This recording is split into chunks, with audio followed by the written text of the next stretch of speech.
Hello বন্ধুরা, রবিবার তোমাদের দাদা কি মাছ বাজার এনেছে চলো তোমাদের দেখাই। এখানে এনেছে ভোলা মাছ আর এনেছে আমুদি মাছ।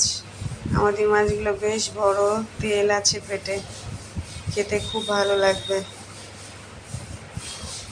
আর এখানে এনেছে চিংড়ি, চিংড়িগুলো বেশ বড় বড়। দাঁড়াও তোমাদের ঢেলে দেখাচ্ছি। কতটা চিংড়ি এনেছো? 500? বাবা, আঙুলে কি ফুটে যাচ্ছে চিংড়ির মাথাগুলো। খুব ভালো হয়েছে চিংড়িটা।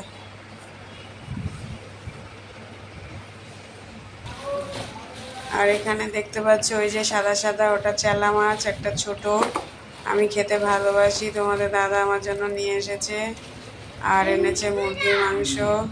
তো মাছ বাজারটা কেমন হয়েছে বলবে তোমরা কমেন্ট করে। তার সঙ্গে জানাই সবাইকে শুভ দুপুর।